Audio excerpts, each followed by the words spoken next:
संविधान सभा पढ़ेंगे हम, है ना। संविधान के बनने के क्रम में, है ना, जो सबसे पहली सभा थी, नाम से ही स्पष्ट है, संविधान की सभा, है ना। तो इसके बारे में हम जानेंगे कि क्या क्या घटनाक्रम हुआ। तो 2 प्रकार की मांगे थी, है ना। संविधान सभा समझ गए सभी। संविधान को बनाने के लिए एक सभा बनाई गई थी जिसको हम संविधान कहते हैं, सभा कहते हैं, है ना। एक है प्रत्यक्ष मांग, पहले अप्रत्यक्ष मांग को देखते हैं। अप्रत्यक्ष मांग, जब संविधान नहीं बना था उससे पहले संविधान किससे चलता था? 1935 अधिनियम। इससे भी पहले चले तो चार्टर्ड एक्ट और अधिनियम आते थे। अंग्रेज सरकार हर 20 साल में, है ना, कभी कभी पहले भी नियम ले आती थी और उन्हीं के हिसाब से चीजें चलती थी, है ना। अगर कभी सवाल बन जाए कि संविधान नहीं था तब उस देश किससे चलता था? 1935 भारत सरकार अधिनियम। क्लियर है। अब क्योंकि देश 1857 की क्रांति के बाद बदल गया था तो मांगे हुई। अप्रत्यक्ष मांग मतलब इनडायरेक्टली मांग, है ना। तो इसके जो साक्ष्य मिलते हैं वो 3 है, मतलब 2-3 जगह अप्रत्यक्ष मांग है। 1895 में बाल गंगाधर तिलक मांग करते हैं, जिनके पास है कंटेंट वो आगे हम देखेंगे, ना। बाल गंगाधर तिलक,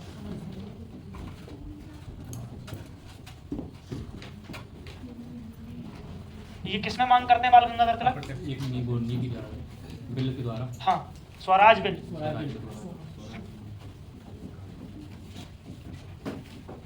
जिन भी बच्चों को समझ में नहीं आया वो पूछ लीजिएगा।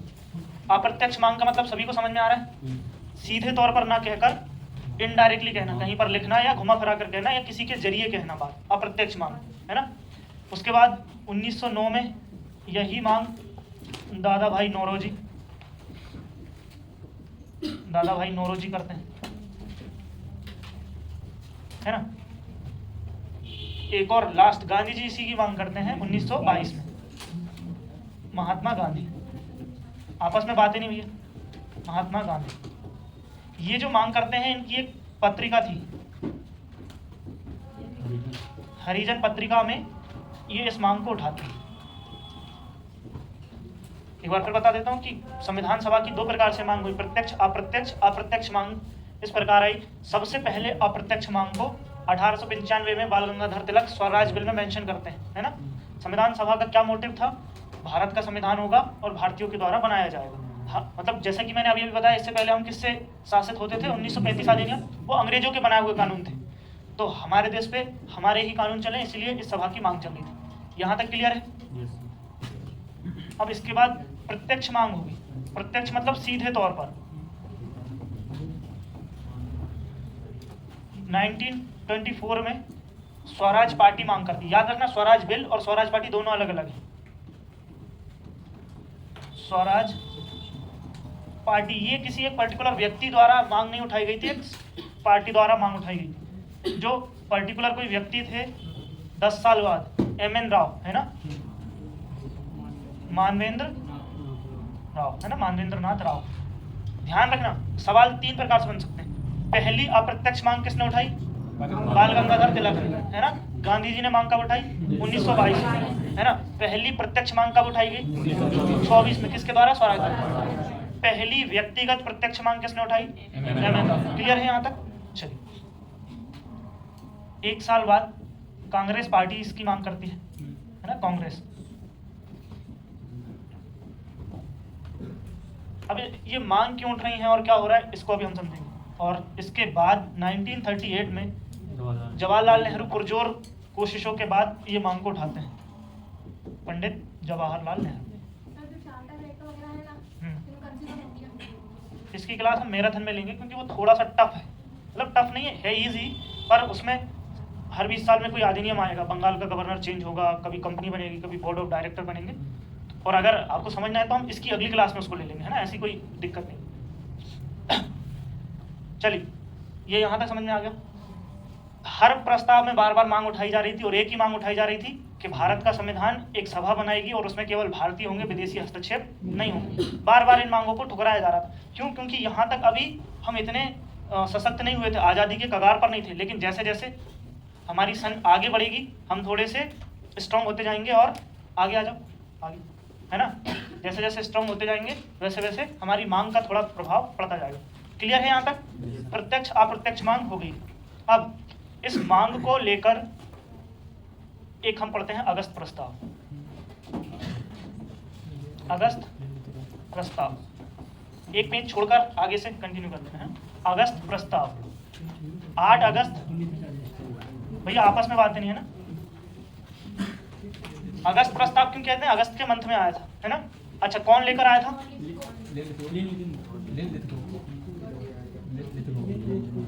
लिन लिथगो, लॉर्ड लगा सकते हैं, लगाने की आवश्यकता नहीं है ना। लिन लिथगो ये तत्कालीन वायसराय था। हाँ, कोष्टक में हम यहाँ लिख सकते हैं वायसराय। बता रहा हूँ, देखो जब जैसे ही पंडित जवाहरलाल नेहरू मांग उठाते हैं तो उनकी मांग थोड़ी स्ट्रांग होती है, क्योंकि वो भारत के बहुत स्ट्रांग लीडर थे उस समय। तो ये क्या करते हैं कि उनको पता था कि विद्रोह करके हम ज़्यादा दिन तक सर्वाइव नहीं कर पाएंगे। उन्होंने कहा चलो बीच का रास्ता अपनाते हैं। यहाँ पर इन्होंने एक शब्द मेंशन किया था, मुख्यतः, याद रखना, मुख्यतः भारतीयों द्वारा संविधान बनाया जाएगा। लेकिन मुख्यतः और पूर्णतः में बहुत ज़्यादा अंतर है। मुख्यतः से स्पष्ट हो रहा था कि मुख्यतः तो भारतीय होंगे लेकिन विदेशी भी होंगे, इसलिए अम्बेडकर जो पंडित जवाहरलाल नेहरू थे उन्होंने डिनाई कर दिया, मुख्यतः नहीं, हमें पूर्णतः चाहिए। मतलब समझ में आया? हाँ, इस मांग के तहत लिथिगो ये कहना चाह रहे थे कि आपकी जो मांग है वो हमने स्वीकार कर ली, लेकिन मुख्यतः भारतीय बनाएंगे और बाकी मतलब हम आगे इसकी इजाज़त देंगे। लेकिन जैसे शब्द में ही मेंशन है मुख्यतः मतलब विदेशी लोग भी होंगे, तो फिर इस मांग को अस्वीकार कर दिया गया, है ना। तो अगस्त प्रस्ताव क्या है? अंग्रेजों द्वारा एक प्रस्ताव भारतीयों को दिया गया था कि आप अपना संविधान बनाइए, उसके लिए सभा बनाइए, उसमें मुख्य लोग आपके होंगे लेकिन कुछ चुनिंदा लोग अंग्रेजों के भी होंगे, है ना। तो ये अगस्त प्रस्ताव है। क्लियर है यहाँ तक, है ना। इसमें और भी बातें थी लेकिन मुख्य बात यही है कि मुख्यतः भारतीय लोग होंगे प्लस कुछ विदेशी लोग होंगे। ये अगस्त प्रस्ताव की बात है। क्लियर है, और बहुत ज़्यादा इसके डिटेल में नहीं जाता। इसको मना कर देती है भारतीय जो व्यक्ति होते हैं, क्रांतिकारी होते हैं, वो मना कर देते हैं। इसके 2 साल बाद फिर वो एक चीज़ करते हैं। कौन सा मिशन भेजते हैं? कैबिनेट मिशन के क्रिप्स मिशन। अब ये सन याद करते चलना भैया। अगस्त प्रस्ताव 1940 किसके द्वारा? लिन लिथगो, है ना। तत्कालीन वायसराय गवर्नर जनरल, ये सब है ना, इतिहास की क्लास में हम समझेंगे। क्रिप्स मिशन आता है 1940, इसी समय भारत छोड़ो आंदोलन चल रहा था, है ना। तो इस सन को हम महत्वपूर्ण मान सकते हैं, भारत छोड़ो आंदोलन, ये आंदोलन। अब एक चीज यहाँ से देखेंगे कि अंग्रेजों पर कितना दबाव बन रहा था। एक तो भारतीय क्रांतिकारी हावी हो रहे थे। 1939 में आज़ाद हिंद फौज उधर जापान के साथ मिलकर, है ना, द्वितीय विश्व युद्ध चल रहा था, दूसरा विश्व युद्ध चल रहा था 1939 से 45 तक, दूसरा विश्व युद्ध, तीसरा भारत में ही विद्रोह चल रहा था, तो भारत छोड़ो आंदोलन चल रहा था। तो इस कारण से वो बार बार भारतीयों के साथ समझौता करने की कोशिश में थे। इस मिशन के तहत भी अंग्रेजों ने एक प्रस्ताव दिया, क्या? सेकेंड वर्ल्ड वॉर के बाद भारत का एक संविधान बनेगा, है ना। सेकेंड वर्ल्ड वॉर के बाद द्वितीय विश्व, या किसी को अगर कोई चीज़ समझ में नहीं आए, प्रश्न मन में उठे तो पूछ लीजिएगा। दूसरे को समझ में आ गया और आपको नहीं आया तो आप बिल्कुल सवाल पूछ सकते हैं। द्वितीय विश्व युद्ध के बाद सभा का निर्माण। लेकिन इससे पहले भी भारतीयों ने प्रथम विश्व युद्ध में अंग्रेजों का साथ दिया था और उसके परिणाम से वो अवगत थे, इसलिए उन्होंने द्वितीय विश्व युद्ध का भी इंतजार नहीं किया। भारतीयों का सिंपल सा कहना था, जब दूसरे विश्व युद्ध के बाद निर्माण हो सकता है तो युद्ध के साथ निर्माण क्यों नहीं हो सकता। समझ में आ रही हैं चीजें? इसलिए इसको भी मना कर दिया। एक इंपॉर्टेंट फैक्ट है, गांधी जी ने इसे पोस्ट डेटेड चेक कहा। गांधी जी ने पोस्ट डेटेड चेक कहा, इसे पोस्ट डेटेड या फिर दिवालिया बैंक का चेक। दिवालिया मतलब बैंकरप्ट, बैंक ही बैंकरप्ट हो गई है, मतलब ऐसा दिवालिया बैंक का चेक, है ना, इसे पोस्ट डेटेड चेक कहा। एक क्वेश्चन आएगा कि गांधी जी ने किसे पोस्ट डेटेड चेक कहा? क्रिप्स मिशन को, है ना। हाँ, एक और चीज है, क्रिप्स मिशन, ये भारत छोड़ो आंदोलन लिख लिया इसमें। इसके जो अध्यक्ष थे, क्रिप्स मिशन, है ना, जो व्यक्ति लेकर आया था उसी के नाम पे था, इसलिए इसका जो लिखा था क्रिप्स स्टेफोर्ड। जो एकदम पहली बार क्लास ले रहे हैं भैया, उनको बिल्कुल डाउट उठना लाजमी है, तो बिल्कुल आप सवाल पूछिए। फिर से बता देता हूँ, 1942 में अंग्रेज भारतीयों को समझाने के लिए एक व्यक्ति को भेजते हैं जिसका नाम होता है स्टेफोर्ड क्रिप्स। क्लियर है? वो बताता है कि भैया भारतीय हमारा साथ दें, हम आपका संविधान बनाने में मदद करेंगे, लेकिन हम कब करेंगे? दूसरे विश्व युद्ध के बाद, है ना? तो इसी उसके नाम पे इसको क्रिप्स मिशन कहा गया।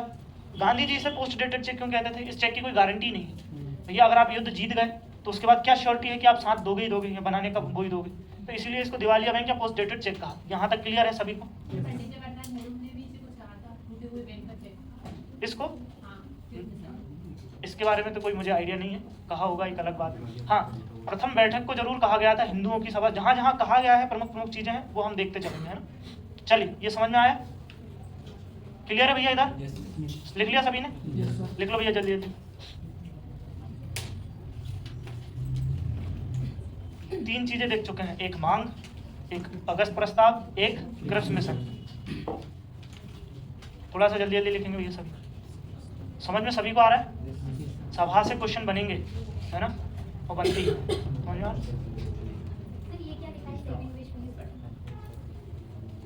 के बाद सेकेंड विश्व युद्ध के बाद सभा का निर्माण करेंगे। मतलब वो ये कह रहे थे दूसरा विश्व युद्ध हो जाए, उसके बाद हम आपकी सभा का निर्माण करेंगे। तो इसको भी भारतीयों ने मना कर दिया। लिख लिया सभी ने? समझ में आ रहा है भैया आपको, है ना? आप बिल्कुल प्रॉपर लिखिए, अगर कोई चीज दिक्कत आती है तो हम समझेंगे आगे। चलिए, इसके बाद आता है कैबिनेट मिशन, जो कि नींव बनता है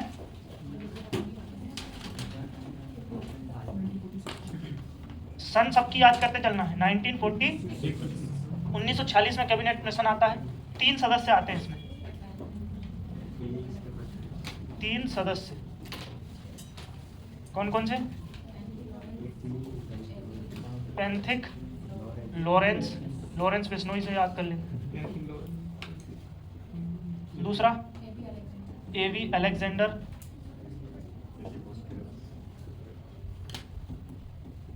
और तीसरे वही जो पहले आ चुके थे, स्टेफोर्ड क्रिप्स। हाँ, इनकी पोजीशनिंग भी कभी कभी पूछ ली जाती है। कैसे? तत्कालीन समय जब ये आए थे तब इनका रोल क्या था, ये ही क्यों आए थे और दूसरा व्यक्ति क्यों नहीं आया था? तो पेथिक लॉरेंस क्या थे उस समय? भारत सचिव।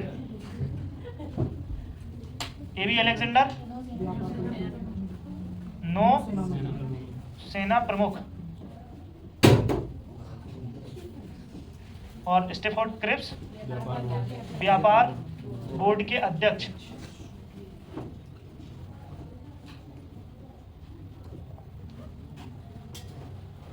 क्या मतलब है इसका? कैबिनेट मिशन आता है, 3 सदस्य कैबिनेट मिशन लेकर आते हैं। उन तीनों के नाम है पेंथिक लॉरेंस, एवी अलेक्जेंडर और स्टेफोर्ड क्रिप्स।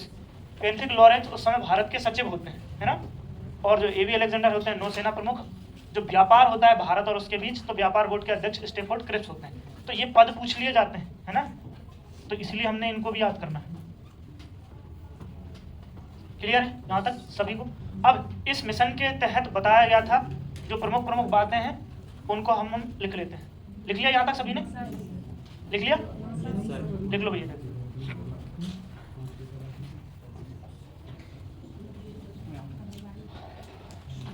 बड़े लोगों को भेजा गया था, प्रमुख लोगों को। कहीं भी जाते हैं बड़े लोगों को ही भेजते हैं। अगर नहीं, उससे मतलब तात्पर्य नहीं है, कहीं भी हम कोई संधि के लिए जाना हो विदेश में किसी। उसके अध्यक्ष थे कैबिनेट मिशन। हाँ, ये इस मिशन के अध्यक्ष थे। मतलब जैसे हमने उधर पढ़ा था, ये क्रिप्स मिशन के अध्यक्ष थे। अगर पूछ ले कि अध्यक्ष सहित कितने सदस्य आए थे? 3, है ना? और अध्यक्ष हटा के 2 अन्य सदस्य भी आए थे, है ना? चलिए, समझ में आ गया? अगर अध्यक्ष में कभी कंफ्यूजन हो, जो हेड होगा वही अध्यक्ष होगा, है ना? तो भारत सचिव हेड होता है। लिख लिया सभी ने? लिखो भैया जल्दी जल्दी।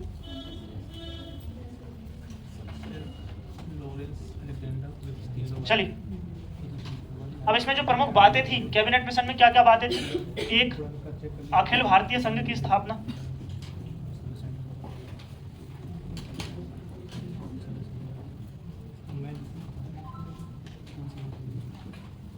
संघ की स्थापना। दूसरा, पाकिस्तान की मांग को अस्वीकार कर दिया गया था, है ना? तो मुस्लिम लीग जो पाकिस्तान की मांग उठा रही थी, पाकिस्तान की मांग को अस्वीकार कर दिया गया था। पाकिस्तान की मांग को अस्वीकार कर दिया गया था। मतलब कहीं सहमति नहीं बनी, कैबिनेट मिशन पर सहमति बनी, अंग्रेज माने भारतीय माने। अब इसकी क्या क्या प्रमुख विशेषता थी? अखिल भारतीय संघ की स्थापना हुई, पाकिस्तान की मांग को अस्वीकार कर दिया, इसीलिए मुस्लिम लीग इसका विरोध करती है। मुस्लिम लीग कैबिनेट मिशन का विरोध करती है। क्यों करती है? क्योंकि पाकिस्तान की मांग का अस्वीकार कर दिया। इसमें जो बताया गया था भैया, सभा बन जाएगी, लेकिन सभा में कौन सदस्य आएंगे? भारतीय सदस्य आएंगे, जो चुने आएंगे, या तो चुने या मनोनीत। जैसे अभी राज्यसभा में होता है, या तो आप जीत कर आए या फिर राष्ट्रपति जी आपको मनोनीत कर ले। इसमें पूर्णतः भारतीय सदस्य होंगे, है ना। तो इसमें टोटल जो सदस्य आए थे वो 389 सदस्य आए थे। उस अभी ये 46 की बात चल रही है, 1946। तो भारत को धार्मिक आधार पर बांटने के लिए दो लीग बन गई थी, कांग्रेस और मुस्लिम लीग। मुस्लिम लीग का ये मत था कि भारत में और पूरे उसमें अगर ओवरऑल देखें, अखंड भारत में, यानी कि मतलब अखंड से थोड़ा छोटा वर्तमान बांग्लादेश और पाकिस्तान को मिला दिया जाए, तो हिंदुओं की संख्या ज़्यादा थी। तो मुस्लिमों का ये कहना था कि हम तो कभी जीत ही नहीं पाएंगे ऐसे। तो उन्होंने कहा कि हमको अपना एक अलग धार्मिक वो चाहिए, धर्म के हिसाब से बंटवारा हुआ है। भारत का विभाजन अगर कोई पूछे किस हिसाब से हुआ है, भाषाई आधार पर नहीं हुआ। बांग्लादेश के जो मुस्लिम हैं वो बंगाली बोलते हैं, और पाकिस्तान के जो मुस्लिम हैं वो पंजाबी, हिंदी, उर्दू ये बोलते हैं। अब ऐसा नहीं उनको नहीं आती है, पर इनको बंगाली नहीं आती, उनको पंजाबी और वो नहीं आती। तो भाषाई आधार पर नहीं हुआ, एकमात्र रीजन था धार्मिक रीजन। तो मुस्लिम लीग के जो अध्यक्ष होते हैं मोहम्मद अली जिन्ना और उनके सपोर्टर लियाकत अली, वो मांग कर रहे थे कि जहाँ जहाँ मुस्लिम बाहुल्य है उसको अलग करके एक राष्ट्र बना दिया जाए, जिसका नाम उन्होंने पाकिस्तान, है ना। अब ये पाकिस्तान नाम यहाँ 1946 में आ रहा है। अम्बेडकर साहब की पुस्तक है थॉट्स ऑन पाकिस्तान, पाकिस्तान पर विचार। वो पुस्तक 1942 की है, जब पाकिस्तान अस्तित्व में ही नहीं आया था। पाकिस्तान शब्द भी जिन्ना ने यूज़ किया सबसे पहले, लेकिन पाकिस्तान की जो उत्पत्ति थी वो किसी कॉलेज से बच्चों में। हाँ, वो शब्द की खैर उस पर नहीं जाएंगे। पाकिस्तान का सिंपल अर्थ होता है, पाक मतलब पवित्र, स्थान मतलब जगह। पवित्र स्थान कितना पवित्र है हम सभी परिचित हैं इस बात से। चलिए, अब इस मांग को अस्वीकार कर दिया जाता है अंग्रेजों द्वारा कि भैया हम बंटवारा नहीं कर सकते। हालांकि आगे चल के वो भी कन्विंस होंगे, कैसे होंगे उस पर भी हम चर्चा करेंगे। तो टोटल जैसे मैंने अभी बताया, भारतीय सदस्य चुनकर आएंगे। किस लिए? जैसे इस क्लास में मान के चलिए हमको एक ऐसा नियम बनाना है जो पूरे देश पे लागू होगा, तो कोई भी आके बैठ जाएगा इस क्लास में। आ जाइए भैया, है ना, आगे आ जाइए भैया, आगे से इधर बैठिए भैया, बैठाइए भैया, वो भैया के साथ बैठ जाइए, नहीं तो, है ना, आराम से। तो मोबाइल है। चलिए, तो भैया हाँ, क्या पैमाना था पहले मैं बता देता हूँ। पहले सदस्यों की बात कर लेते हैं, उसके बाद हम पैमाने की बात करेंगे। भारतीय लोग चुनकर आएंगे, तो पहले हम देख लेते हैं कितने सदस्य टोटल भाग लिए थे संविधान सभा में। 389। इन सदस्यों ने भाग लिया था किसमें? संविधान सभा में। ये सदस्य भाग लेंगे, ये चुनकर आए थे। इनमें से 292 + 4, अब ये क्या है बता रहा हूँ, और बचे हुए 93। दो प्रकार के थे। अच्छा, भारत में रूल ब्रिटेन दो प्रकार से करता था, एक डायरेक्ट और एक इनडायरेक्ट। अब ये डायरेक्ट इनडायरेक्ट क्या है? मतलब सीधे प्रत्यक्ष रूप पे अंग्रेज अधिकारी होगा, वो होगा ब्रिटिश अधीन कॉलोनी, मतलब अंग्रेजों के अधीन कॉलोनी। कुछ कुछ रियासतें ऐसी थी जहां भारतीय राजा थे, लेकिन वो टैक्स वहां भेजते थे। मतलब समझ में आया? Yes sir. नहीं आया? चलो, जिनको समझ में नहीं आया मैं बता देता हूँ। ये भारत है, छोटी छोटी रियासतों में बटा है। भोपाल अपनी एक रियासत थी, हैदराबाद रियासत थी, है ना। ऐसे ही अलग अलग जूनागढ़ थी, कश्मीर थी, और भी छोटी छोटी रियासतें मान लो, ये भारत के हिस्से मान लो। उस समय राज्य का कॉन्सेप्ट नहीं होता था। अंग्रेज आए, अंग्रेजों ने इतना क्षेत्र जीत लिया, मान के चलो फॉर एग्जाम्पल। तो इसमें यहाँ पर कोई एक अंग्रेज व्यक्ति होगा जो राज कर रहा है, समझ में आ गया? तो इसको कहेंगे ब्रिटिश अधीन मतलब कॉलोनी। क्लियर है? ब्रिटिश भारत के अंडर में आने वाली। अब मान के चलिए भोपाल में पहले से कोई राजा होगा, उसको ही इन्होंने या तो हरा दिया, या फिर इस राजा ने संधि कर ली कि भैया मैं राजा हूँ, मुझे राजा रहने दो, मैं आपको हर साल इतना इतना टैक्स दे दिया करूँगा, और बाकी जो भी व्यवस्था हो आपको बदलाव करना हो कर लेने देना, वो शासन मुझे करने दो। तो ये यहाँ पर डायरेक्ट अंग्रेज शासन नहीं कर रहे हैं, अंग्रेजों द्वारा या अंग्रेजों की कठपुतली के रूप में एक भारतीय शासन कर रहा है। तो इसको कहेंगे देसी रियासत। समझ में आया? समझ में आ गया सभी को? जिनमें भारतीय राज कर रहे थे वो देसी रियासत, लेकिन वो अंग्रेजों के अधीन ही कर रहे थे, और जिनमें डायरेक्ट अंग्रेज कर रहे थे वो थी ब्रिटिश कॉलोनी। तो ये थी, है ना, इसको द्वैत शासन। हाँ, नहीं, हाँ कह सकते हैं। एक जगह पर जब दो व्यक्ति शासन करें, उसको दोहरा शासन कहते हैं। दो व्यक्ति कैसे शासन कर सकते हैं, एक डायरेक्ट एक इनडायरेक्ट। तो इस केस में देसी रियासत के केस में दोहरी वो हम कह सकते हैं। इस केस में भी दोहरी शासन प्रणाली कह सकते हैं, क्योंकि इसमें एक कंपनी राज कर रही थी, दूसरी महारानी, इंग्लैंड की महारानी शासन कर रही थी। जब एक चीज दो जने से हैंडल हो, दो लोग उस पर फैसला करें, दो लोग राज करें, उसको द्वैत शासन या दोहरा शासन कहते हैं। चलिए, ब्रिटिश भारत जी, हाँ उस पर भी आ रहे हैं अभी। ब्रिटिश भारत और देसी रियासत, देसी रियासत। अच्छा, ये दो कॉन्सेप्ट क्लियर हो गए। ब्रिटिश भारत मतलब जहां ब्रिटेन का प्रत्यक्ष रूप से कोई व्यक्ति शासन कर रहा हो, क्लियर है, कोई अंग्रेज बैठा हो डायरेक्ट। और देसी रियासत मतलब भारतीय बैठा हो लेकिन वो अंग्रेजों का गुलाम हो, क्लियर है। अब एक सवाल अभी पूछा गया है कि भैया कमिश्नर प्रांत क्या कहते हैं, कमिश्नर प्रांत। ये जो चार हैं, ये चार कमिश्नर प्रांत थे। मतलब अच्छा, इन दोनों में किसी को कोई दिक्कत, नए बच्चों को भैया समझ में आ रहा है? इधर अभी कौन भैया आए थे, क्लियर है ना, कोई बात नहीं, अगर कम भी समझ में आ रहा है पर मेन चीजें समझ में आना चाहिए। और इधर से दो चीज हम समझ गए कि ब्रिटिश भारत जिसमें अंग्रेज राज कर रहे थे, देसी रियासत जिसमें भारतीय राज कर रहे थे लेकिन अंग्रेजों के अधीन कर रहे थे, है ना। चलिए, अब आज के दौर में दो कॉन्सेप्ट चलते हैं। मध्य प्रदेश एक राज्य है लेकिन लक्षद्वीप एक केंद्र शासित प्रदेश है। समझ में आ गया? सेम टू सेम चीज, इनको हम राज्य कह सकते हैं, इनको हम केंद्र शासित प्रदेश कह सकते हैं। अभी समझ में आया? मतलब ये बड़े पैमाने का वो था और ये छोटे पैमाने का। जैसे केंद्र शासित प्रदेश राज्य नहीं होकर छोटे होते हैं, जैसे लक्षद्वीप छोटा है ना, ये छोटे छोटे हैं लेकिन महत्वपूर्ण है, इसलिए इनको कमिश्नर प्रांत कहा गया है। ये चारों के नाम भी मैं लिख देता हूँ, है ना, ये लिख लिया ऊपर। चलो, इन चारों के नाम मैं यहाँ लिख देता हूँ, है ना। चार कमिश्नर प्रांत जो थे वो दिल्ली, कुर्ग, अजमेर और बलूचिस्तान। अब ये चार क्यों बनाए गए भैया? इनकी लोकेशन बहुत अच्छी थी। एक तो लोकेशन थी और इन पर अंग्रेज केंद्र शासित प्रदेश छोटे छोटे टुकड़ों के हिसाब से राज करते थे, तो ये बहुत सेंट्रल पॉइंट थे उस समय के भारत के हिसाब से, है ना। तो 292 तो टोटल रियासतें थी। अच्छा, अगर पूछ ले कोई कि ब्रिटिश भारत की कितनी रियासतें थी? 292। लेकिन अगर ऑप्शन में 92 नहीं है तो 200, याद रखना आंकड़ा 292 प्लस 4। अगर वो ऐसा पूछे कि ब्रिटिश भारत की अधीन रियासतें कितनी थी कमिश्नर प्रांतों को हटाकर, या ऐसा कोई सवाल बने, तो 292 या फिर 296, जो भी ऑप्शन में रहेगा। यहाँ तक सभी को क्लियर है? हाँ, मतलब जैसे आज जो हम केंद्र शासित जिनको बोल रहे हैं, उस समय के केंद्र शासित प्रदेश हम इनको बोल सकते हैं। तो केंद्र शासित प्रदेश की जगह उन्होंने शब्द यूज किया था कमिश्नर प्रांत। यहाँ पर लीडर नहीं होके छोटे मोटे अपने किसी कमिश्नर या उनको हेड कर देते हैं, है ना। जैसे केंद्र शासित प्रदेशों में क्या होता है, मुख्यमंत्री ना होकर, राज्यपाल ना होकर, उपराज्यपाल का एक हमने पद चला दिया है। क्लियर है भैया यहाँ तक सभी को? नींद तो नहीं आ रही किसी को पीछे? इधर चलिए, अब एक सवाल बनता है कि 389 ही क्यों थे? इंग्लिश मीडियम वाले पढ़ लेंगे ना, 389 है ना भैया। इतने ही सदस्य क्यों थे, कम ज्यादा क्यों नहीं थे? 10 लाख पर एक। हाँ, तो अगला जो कॉन्सेप्ट है, प्रति 10 लाख पर एक व्यक्ति होगा।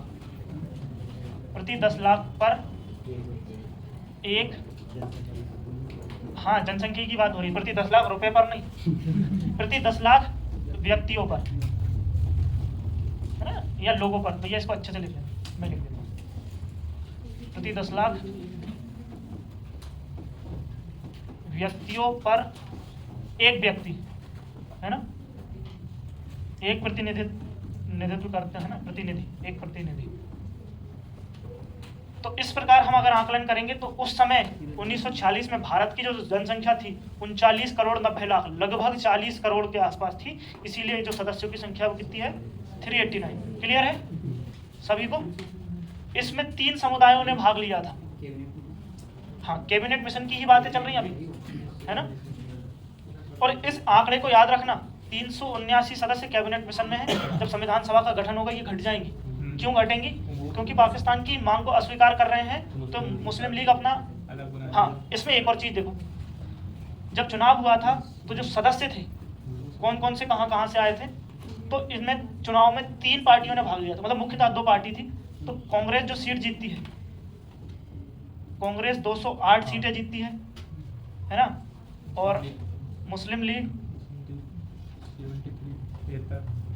मुस्लिम लीग 73 सीटें जीतती है और अन्य में छोटे या स्वतंत्र रियासत जो दोनों के अधीन नहीं थे, अन्य 15 जीतती हैं। मतलब ये क्या हो रहा है भैया, 379 सदस्य चुनकर आने हैं। अब कैसे चुनेंगे? प्रति 10 लाख पर एक व्यक्ति चुना जाएगा। तो जब ये पूरी प्रोसेस हो रही थी तो उसमें कांग्रेस के 208 सदस्य चुनकर आए, मुस्लिम लीग के 73 और अन्य जो छोटे बड़े, जैसे आज के दौर में हम कहते हैं ना निर्दलीय, तो उस समय का निर्दलीय ये था, तो ऐसे 15 आए थे। ये क्लियर हो गया सभी को, है ना? अगर पूछ ले कभी कि कांग्रेस ने उस समय कितनी सीटें जीती या फिर कितने उसके सदस्य थे, 208। चलिए समझ में आ गया, आगे चले देख लो भैया जल्दी जल्दी।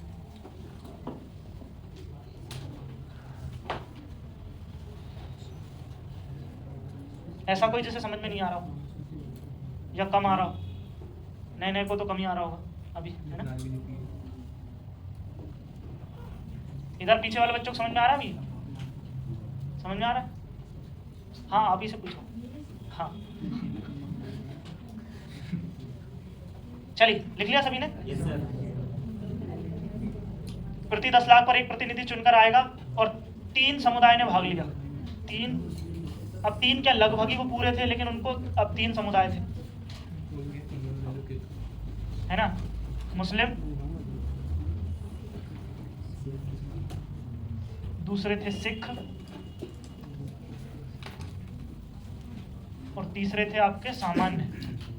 इन सामान्य में सिख और मुस्लिम को छोड़कर सब थे, है ना? मतलब 3 समुदाय ने भाग लिया, मुस्लिम, सिख और सामान्य, कुल मिला के सभी ने भाग लिया, पर जो सब थे उनको सामान्य कहा गया।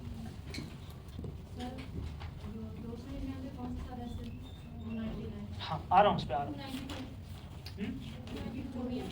290, हाँ एक 299 का आंकड़ा आएगा, एक 70 का आंकड़ा आएगा। अब ये क्या होगा ये मैं बता रहा हूँ, जब संविधान सभा बन जाएगी तो मुस्लिम लीग अपना कंट्रोल वापस ले लेगी। तो जो 389 सदस्य थे, इनमें से केवल संविधान सभा में जो भाग लेने वाले सदस्य होंगे वो 299 होंगे, है ना? अब 299 तो ऐसे होंगे, लेकिन इन 299 में जो 70 का आंकड़ा है, इधर देखो, ये मतलब ओवरऑल जो भाग लेंगे सदस्य वो 299 होंगे। लेकिन अगर वो पूछ लें देशी रियासतों में से कितने सदस्य थे, उस 299 में से 70, मतलब कि कुछ यहाँ की रियासतें, 23 रियासतें चली जाती हैं। तो समझ में आ रहा है? ये हम आगे डिस्कस करेंगे, है ना? आगे तो सर पीछे जी, तो उसमें ये टोटल 296 ही हो रहा है ना सर? तो इसमें देश रियासत ने भाग थोड़ा ना लिया था जो कांग्रेस, नहीं दोनों भाग ले रहे हैं अभी। 208, 73, 15 ये हुए। हाँ। तो ये होगा 296। हाँ देखो मैंने क्या बताया, हाँ बहुत अच्छा क्वेश्चन है। ये कितने हो रहे हैं? 296, यानी इनकी बात हुई। ये चुने हुए सदस्य हैं, ये मनोनीत सदस्य हैं। मतलब मैंने अभी भी बताया 2 प्रकार से। आगे समझ में? कितने बच्चों को नहीं आया समझ में? आधों को सवाल ही समझ में नहीं आया। भैया जब चुनाव हो रहे थे प्रति 10 लाख पर व्यक्ति चुनकर आएंगे, तो मैंने बताया कि केवल चुनाव इनका हुआ था, तो इनमें से ये 296 में से कैसे सीटें जीती, ये है। तो ये तो जनता ने चुना है, मतलब 10 लाख में से अपने, ये मनोनीत थे, इनको जनता, जैसे राष्ट्रपति मनोनीत करता है ना 12 सदस्यों, ये वैसे थे। अभी क्लियर है? हाँ तो इसमें से ये 399 में से संविधान सभा में केवल 299 भाग लेंगे। अब ये 299 में चुने हुए भी रहेंगे, मनोनीत भी रहेंगे। लेकिन अगेन क्वेश्चन बनेगा कि मनोनीत कितने थे और चयनित कितने थे? तो मनोनीत केवल 70 थे, और 70 को अगर 299 में से घटा दोगे तो लगभग 231, जो भी आंकड़ा बनेगा वो उसमें से चुने हो जाएंगे, है ना? तो आएंगे इस पर, इस डेटा पर भी आएंगे। एकदम भैया घबरा नहीं जाना है, तो क्रम से चलेंगे, क्रम से। चलिए इसके बाद देखते हैं। हाँ इसके बाद भैया जो होता है, ये सारी बातों को देखकर मुस्लिम लीग का जो मोहम्मद अली जिन्ना होते हैं वो एक विरोध करते हैं, जिसको सीधी कार्रवाई दिवस कहते हैं। इन सब चीज़ों से जिन्ना खुश नहीं थे। क्यों? क्योंकि पाकिस्तान नहीं मिल रहा था उनको। सीधी कार्रवाई दिवस कब होता है ये? अगर कभी कंफ्यूजन हो तो आज़ादी से जस्ट 1 साल पहले, 15 अगस्त 1947 को आज़ाद हुए, तो 1 साल करेंगे तो 16 अगस्त का आंकड़ा हम बना सकते हैं ना। और डेट याद नहीं है तो सन याद कर सकते हैं, 1946 को।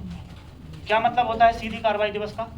आपने पाकिस्तान की मांग को अस्वीकार कर दिया, अब हम डायरेक्ट, मतलब मांग छोड़ो, अब हम बलपूर्वक लेंगे, है ना? मतलब सीधी कार्रवाई करते हैं वो। हाँ सीधे हमला करके, मतलब अगर बनेगा तो बनी जाएगा, नहीं तो कोई बात नहीं, मतलब ऐसे करते। तो दंगा होता है। बंगाल उस समय मुस्लिम बाहुल्य था, पश्चिम बंगाल आज भी मुस्लिम बाहुल्य मतलब अधिक। तो तो बंगाल से ये प्रोसेस चालू होती है और एकदम नरसंहार मच जाता है। हिंदू मुस्लिम का बहुत भयावह दंगा होता है और इसको फिर शांत कराने के मतलब इससे एक दबाव बनता है कांग्रेस के ऊपर भी, और फिर यहाँ से पाकिस्तान की मांग और पुरजोर होती है और उसका निर्माण आगे हो जाता है। क्लियर है यहाँ तक? जी कुछ पूछना है? चलिए, अब जैसा कि वो आंकड़ा हमने देखा था, सभा में कितने सदस्यों ने भाग, ये समझ में आया? सीधी कार्रवाई दिवस क्या है? मोहम्मद अली जिन्ना, आप अपने शब्दों में लिख सकते हैं या मैं लिख देता हूँ। मोहम्मद अली जिन्ना पाकिस्तान की मांग को अस्वीकार किए जाने पर एक विरोध करते हैं जिसमें बहुत दंगा हो जाता है और बहुत सारे लोग मारे जाते हैं। इस पूरे कार्यकृत्य को क्या कहते हैं? सीधी कार्यवाही दिवस, है ना, डायरेक्ट एक्शन डे। तो मैं लिख दूं या आप लिख लेंगे?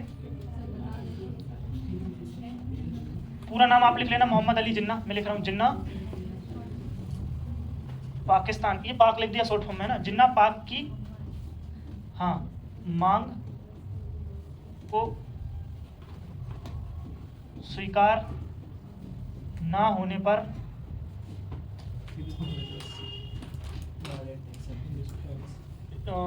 विद्रोह करते हैं या एक्शन लेते हैं ना, कार्रवाई करते हैं। नया दंगा करवाया सीधा सर।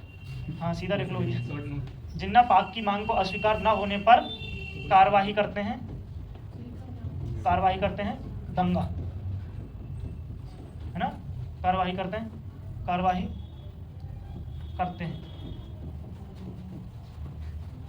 है ना, जिस कारण से एक दंगा की स्थिति उत्पन्न हो जाती है और आगे स्थिति गड़बड़ होती है। ठीक है भैया, ये सीधी कार्रवाई दिवस थी।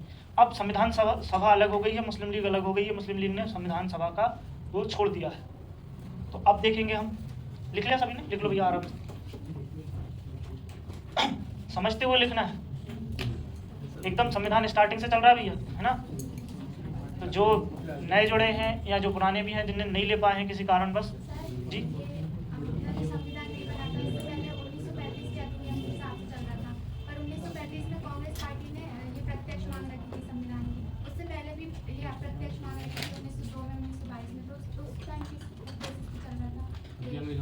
देखो टाइम तो क्वीन के अकॉर्डिंग चल रहा था ना, हमारा नहीं रिजर्वेशन। दो चीज़ें थी जब संविधान नहीं बना, हालांकि आज का टॉपिक नहीं है पर मैं एक वो बता देता हूँ। उस समय था कंपनी अधीन या अधीन, है ना, एक ही बात है। और एक था महारानी या क्राउन के अधीन, उसको हम ताज का शासन कहते हैं। 1958 देखो आपने एक सन पढ़ी होगी 1764, क्यों फेमस है ये? 1764 बक्सर का युद्ध। बक्सर का युद्ध पूर्णतः इस बात का प्रमाण था कि भारतीय अंग्रेजों का मुकाबला नहीं कर पाएंगे, अंग्रेजी लोग अपनी सत्ता स्थापित करेंगे। मैंने जस्ट पढ़ाया था 1764 के बाद एक संधि हुई थी, इलाहाबाद की संधि 1765 में, जिसमें BBU बंगाल बिहार उड़ीसा की दीवानी अंग्रेजों को मिल गई थी, यानी अंग्रेज वहां से हावी हो गए थे। अभी 3 स्टेट में है 1765 में, लेकिन जैसे ही थोड़ा आगे आएंगे 1773 याद करो, इसमें क्या महत्वपूर्ण है? Regulating act. यानी कि 1773 रेगुलेटिंग एक्ट कुछ नहीं है, रेगुलेट हम कहते हैं ना, इसको रेगुलेट करो। रेगुलेट मतलब कंट्रोल करना, चलाना। तो भारत को चलाने के लिए एक एक्ट लाया गया, उसका नाम था रेगुलेटिंग एक्ट। फिर इसके जस्ट बाद है ना 1784 और 1793, 1800, इस 84 को छोड़ दें तो लगभग 20 साल बाद, है ना, हर 20 साल बाद वो एक नियम लाते थे कि भैया आप ये करेंगे, भारत में इस हिसाब से कानून होगा, है ना। ये हमें पढ़ना है, ये विकास का क्रम है। इसी की बात कर रहा था कि ये छूट गया था। 1833 तक ये अंग्रेज हर एक नोटिस भेज देते हैं, भैया अब भारत का कानून ऐसे होगा, ऐसे होगा, ऐसे होगा। तो इस हिसाब से देश चलता आ रहा था। 1853 में, सॉरी 1800 इसके बाद 53 भी आएगा, है ना, नहीं हाँ ये चार्टर्ड अंतिम होगा, इसका चार्टर्ड एक्ट इसको बोलते हैं। और 1853 के जस्ट बाद 4 साल बाद क्या हुआ था? 1857 क्रांति हो गई थी। अंग्रेजों का विद्रोह कर दिया था, भारतीयों ने विद्रोह कर दिया था। तो ऊपर जो महारानी बैठी थी वो समझ गई थी कि कंपनी का कुछ ज़्यादा अत्याचार हो रहा है, तो इसीलिए वो कंपनी के अधीन इस शासन को खत्म करके वो कहती है कि आप निश्चिंत रहें, अब डायरेक्ट आपका रूल हम करेंगे, मतलब आपका हम करेंगे। कुल मिला के तुम हो, हम काम कर रहे हैं, मतलब एक ही बात है। इस यहीं पर कंपनी, अगर जो जिनने थोड़ा समझ रखा हो, है ना, कंपनी के जो अधीन शासन करते थे उनको गवर्नर या गवर्नर जनरल कहा गया। जैसे ही कंपनी को हटाया गया और ताज का शासन यानी महारानी या क्राउन वायसराय यहाँ कहलाता है। तो यहाँ से भी फिर 20-20 साल में 1858, है ना, और फिर 20-20 साल के बाद, है ना, और फिर 1909 में मार्लेमेंटो, 1919 मार्टिंग्यू जेम्स फोर्ड, और फिर एक लास्ट आता है 1900 35। इस प्रकार से कंपनी मतलब जो महारानी होती है या फिर जो क्राउन होता है वो एक नियम का पत्र भेजता है कि भारत इस हिसाब से चलेगा। अब जब ये पत्र नहीं आया था तो उससे पहले इससे हिसाब से चलता था, ये पत्र नहीं आया था तो इससे चलता था, और ऐसे ऐसे करके 20 साल की वो एक नियम की पुस्तिका बनाकर भेजते थे, है ना। चलिए इस पे ज़्यादा आ रहे हैं तो नेक्स्ट क्लास हम इसी की ले लेंगे, पर वो रिवर्स हो जाएगा, इसको पहले लेना था। ये थोड़ी सी टफ पड़ेगी इसलिए हमने इसको छोड़ रखा है। मैराथन में इससे ही स्टार्ट करेंगे, है ना, तो उससे आप दिक्कत नहीं ले भैया। समझ में आ गया? Yes sir. चलिए अभी है हमारे पास समय, ये जितना विरोध करते हैं ये हो गया। अब सभा में अच्छा ऐसा करके अब हम प्रमुख बातें लिख सकते हैं ना, प्रमुख बातें या इंपॉर्टेंट फैक्ट कुछ भी लिख सकते हैं। प्रमुख बात, कैबिनेट मिशन की बात समझ में आ गई। अखिल भारतीय संघ की स्थापना हो गई, पाकिस्तान की मांग को अस्वीकार कर दिया, 389 सदस्य ने भाग ले लिया। सदस्य किस बेस पर भाग ले रहे हैं? प्रति 10 लाख पर, है ना। कितने समुदाय ने भाग लिया? 3, है ना। ये कुछ प्रमुख बातें थी। मुस्लिम लीग ने इसका विरोध किया, जिसको क्या कहते हैं? सीधी कार्यवाही दिवस। चलिए अब प्रमुख बातें इसमें, सभा में जो पहली बात, सभा में एक रियासत ने भाग नहीं लिया, हैदराबाद। तो पहली बात ये महत्वपूर्ण फैक्ट है भैया। सभा से तात्पर्य संविधान सभा। सभा में मुस्लिम लीग ने हैदराबाद रियासत ने भाग नहीं लिया। अगर ये और लेती, मैंने बोला 40 करोड़ जनसंख्या थी तो लगभग 390 सदस्य आसपास हो जाते, है ना। रियासत भाग नहीं लेती, तो मोस्ट आईएमपी सवाल है, भाग नहीं लेती। पूछा जाता है कि संविधान सभा में किस रियासत ने भाग नहीं लिया? हैदराबाद। चलिए हमने संविधान सभा देखा, है ना। पूछ लेना अगर किसी को समझ नहीं आया, सभा क्यों बनाई गई? संविधान बनाने के लिए। तो संविधान बनाने के लिए इसकी 2 प्रकार से मांग उठ रही थी, प्रत्यक्ष और अप्रत्यक्ष। भैया एक बात याद रखना, कहीं कहीं इसकी सन 1996 भी आ जाती है। वैसे वो 95-96 है, कोई उसमें दिक्कत वाली बात नहीं, 95 ठीक है। 95 में एक बिल आता है, स्वराज बिल, जिसमें बाल गंगाधर तिलक इस मांग को उठाते हैं कि भैया भारत मतलब अप्रत्यक्ष रूप से, इनडायरेक्ट रूप से कैसे? अगर मुझे भैया को कोई बात बतानी है तो 2 तरीके हो सकते हैं, मैं डायरेक्ट बोल दूं या मैं किसी तीसरे से बोलूं, भैया आप उनसे बोल दो कि मैं ऐसा बोल रहा था। अगर मैं डायरेक्ट बोलूंगा वो प्रत्यक्ष हो जाएगी, और मैं घुमा फिरा के किसी के जरिए बोलूंगा वो अप्रत्यक्ष हो जाएगी, है ना।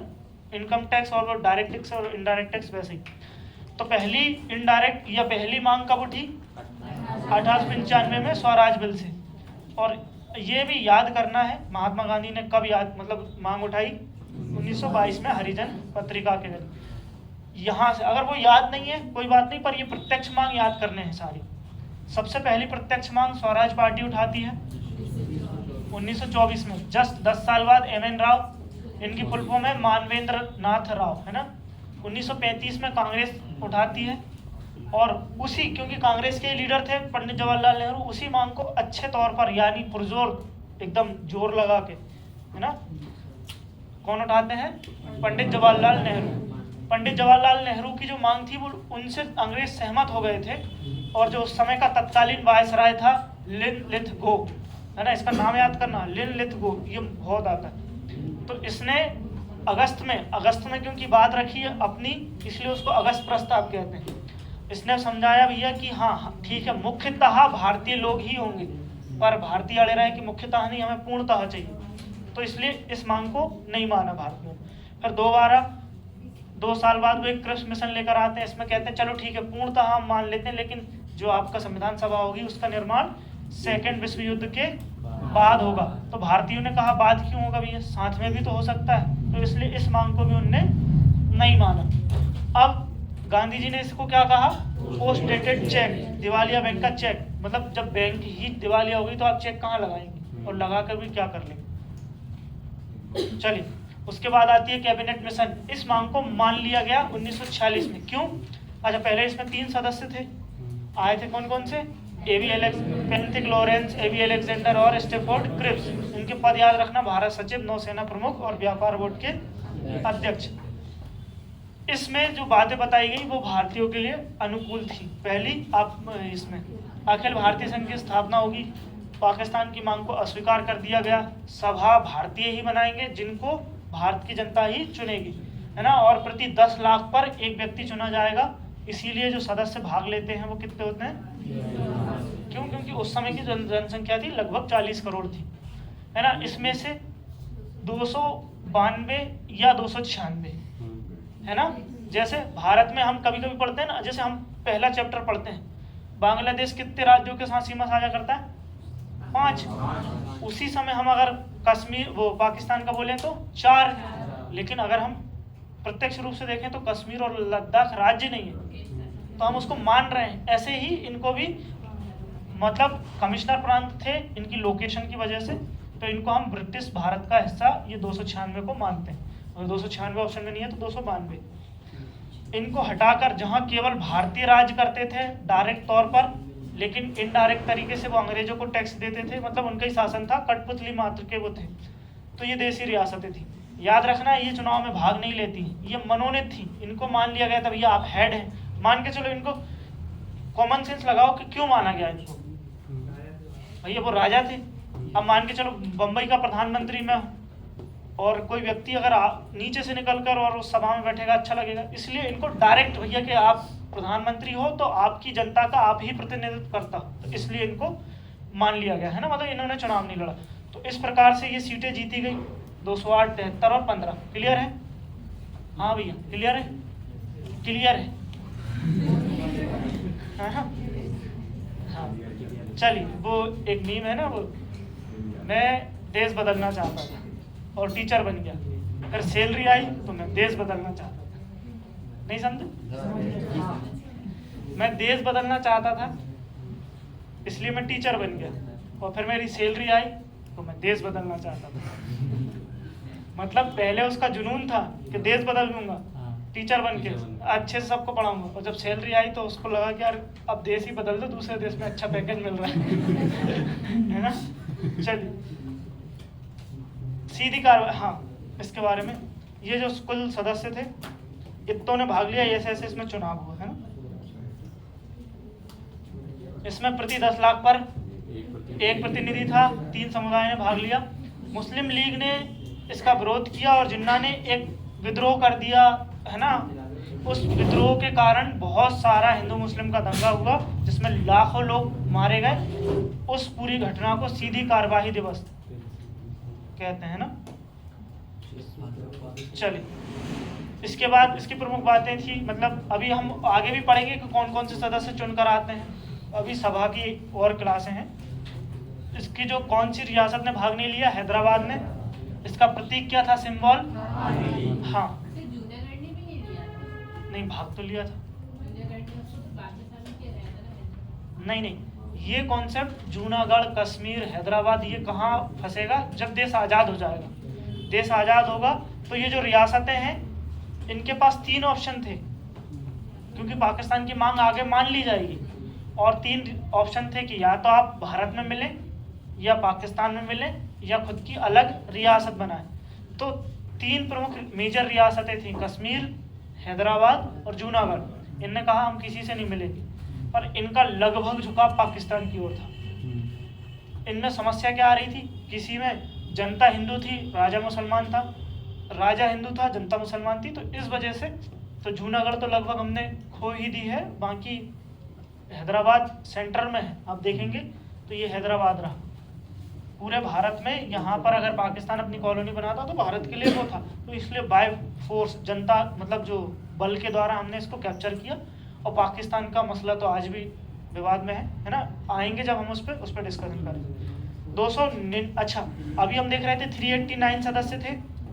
मैंने बताया क्योंकि ये मुस्लिम लीग हट जाती है तो कितने सदस्य बचते हैं जो संविधान सभा में, हाँ, और जो 93 सदस्य हमने देसी रियासत के देखे थे उनमें से 70 बचते हैं। तो समझ में आ गया। अब इसके आगे की क्लास हम आगे कंटिन्यू करेंगे। चलिए मिलते हैं नेक्स्ट क्लास में। जय हिंद।